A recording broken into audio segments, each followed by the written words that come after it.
And then let's talk about passion now, because that's what I've got the picture of, and that's what that was your thing. That's how we met. Yeah. So I want to, you know. What am I running? Is that running? That's running, yeah. Oh, I'll just double check. It's going to burn out, right? No, it will last. All right. Well, what question you want to ask? I want to know, like, when it started. I want to know first briefly, because just background, and then I want to describe maybe an event that was good and the people that were around and how it became like a scene in a sense. Well, let me start from the beginning. Yeah. There's a fella. He's sleeping in a car. Yeah. His name's Seabird. Yeah. But I know this guy. Before he used to sleep in a car, he was an artist and he was a carpenter. Yeah. He could do anything, you know, like with his hands. He was like a genius when it came to that. And like growing up in Hackney, I've known this guy for years. So I hear that he's sleeping in a car. He hasn't got anywhere to live, you know. Anyway, a mate of mine, he says to me, "Oh, you know, there's this girl and she needs a bit of help with this restaurant." You know, so I said, "All right, I'll help her."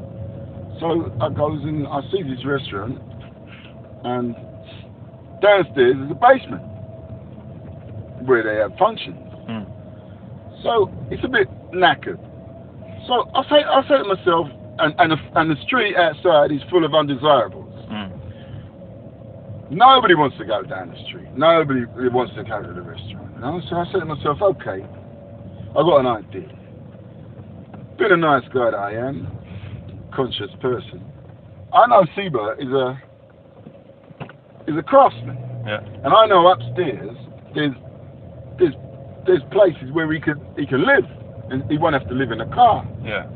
So I said to him, okay, listen, man. I said, look, listen, you come with me, you fix up this place, and you can live upstairs. Yeah? Yeah. Right. He says, no problem. So we go. He helps me fix up the place. We start fixing it back up, and we're helping the girl also with the restaurant. But when we're going away in the night times, the girl's going downstairs. She's supposed to be running the restaurant. The deal was she runs the restaurant upstairs, and I run the downstairs. I help her to make to generate a bit of money. Yeah. So in the night time, she's sneaking back in the place and she's stealing all the drinks. To get drunk. Well, she's stealing all the drinks. Yeah, she's getting high on the drinks. You know, and every time I go in there, I'm saying, "Well, who's stealing the drinks?" You know what I mean? What's going on? You're helping her out. And I'm helping her out. Yeah. So I said, look, I just can't go on. I said, you know what I mean, what do you want from me? You know what I mean? I'm maintaining everything else, you know what I mean? So, anyway, the fella that owns all the properties, the boss of the company that owns all the properties, I said to him, look, man, I said, like, I'm helping out this lady that's there, but she's stealing all my drinks. So he says, she's out of order, you know what I mean? So I said, you're not wrong. I said, she's bang out of order. So he says, oh, well, I'll have a word with her.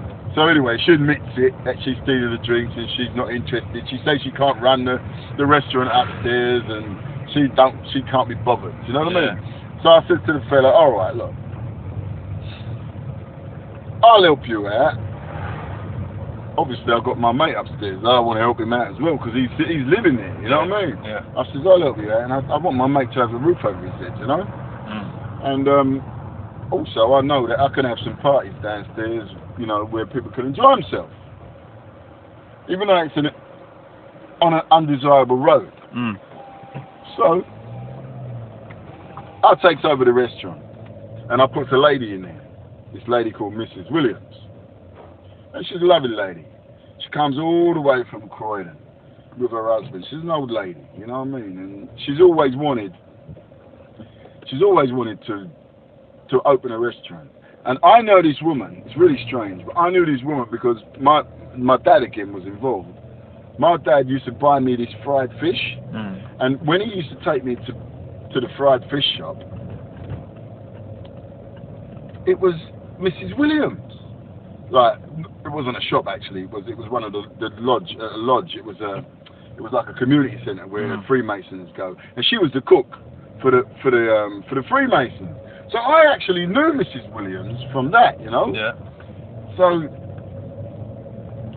Mrs. Williams, she gets the job. She's in there cooking. She's always wanted to open a restaurant herself and blah, blah, blah. But she ain't making no money because there's no passing trade. Yeah. You know what I mean?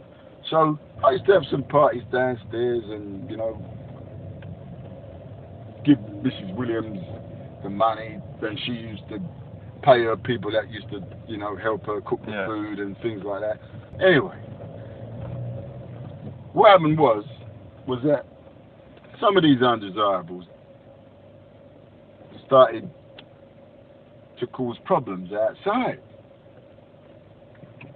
And I'll never forget, one day I was in there with Mrs. Williams and this girl came in there. I don't know whether she was a dealer or what, right? But she's come in there and she was talking to someone. She was talking to someone. And I've gone the wrong way. I should have turned left. I'm talking too much. And she's talking to someone. And I thought it was something was going on. Anyway, the next day, the person that she was talking to came into place. And she looked like something like a superhero, this woman. And she had these two big black guys of her, looked like they were crazy. And she had this mad pit bull dog on this big chain, you know, right? And I thought, what the hell do they want? You know what I mean? Yeah. You know what I'm saying? You know, shit, it was like, I remember it was a hot day and she had on this leather coat like Superman, you know?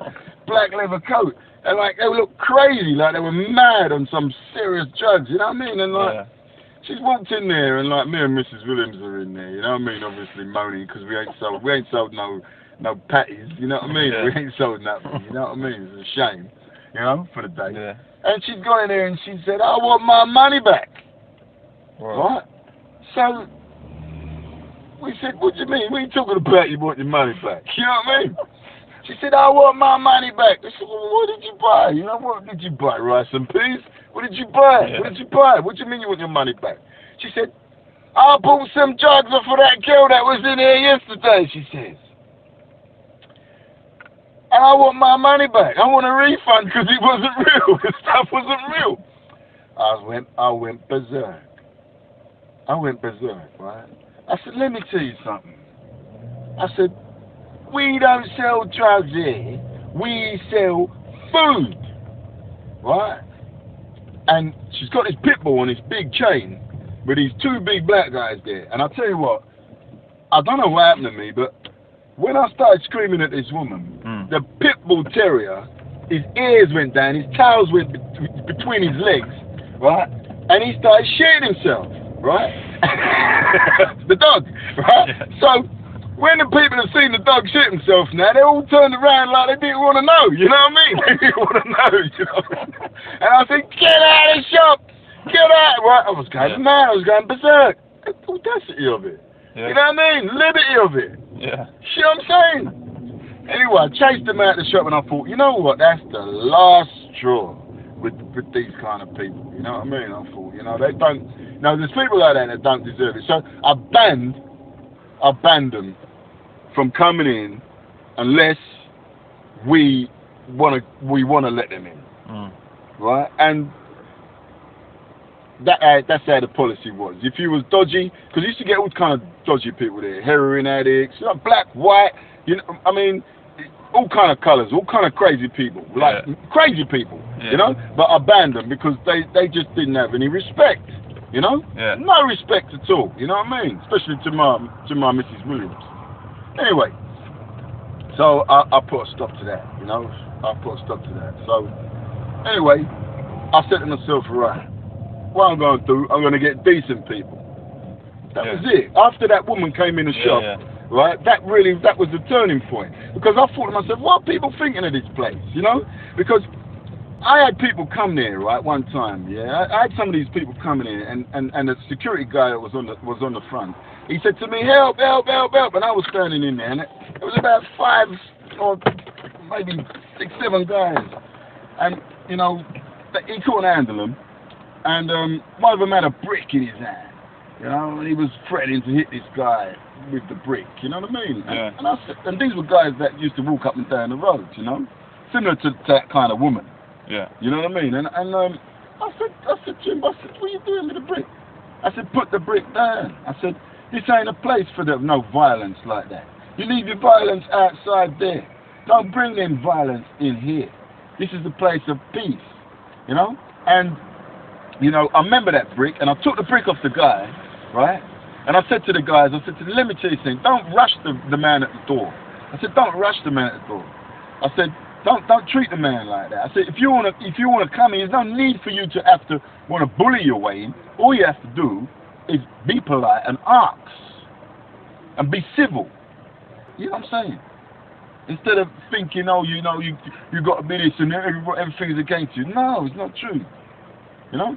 And I took that brick and I put that brick in the wall at the back. And I cemented that brick in the foundation at the back of Passion. Really? The same brick. Yeah. Wow. Yeah. That same brick. That's amazing. Yeah. And I've just done that because of that, you know? Mm. That's the brick that's holding up the part of the back there. Yeah, and unfortunately the threat never just only came from the undesirables on the street, but it also came from people in the council and the people in the Metropolitan Police. And that's a shame, because you know it's like you're on your own. Yeah. You ain't got no one. Even the courts don't want to know. Yeah. You haven't got anyone other than the Almighty to back you up. And then you wonder sometimes. It makes you wonder. Well, where is the Almighty? You know, where is the Almighty? What's going on?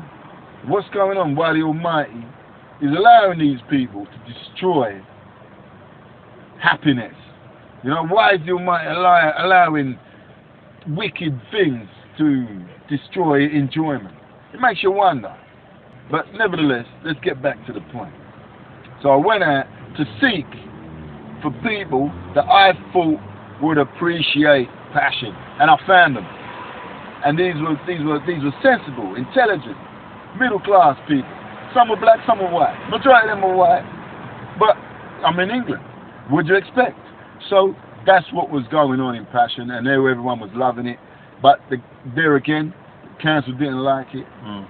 And the people never liked it in the street. There's a few racists there's a guy over there that lives in that house there. He hated the idea that black and white people were in Passion having a great time together.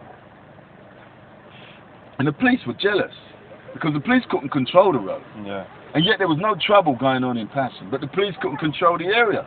Yeah. You know? It was embarrassing. Politically embarrassing. Yeah.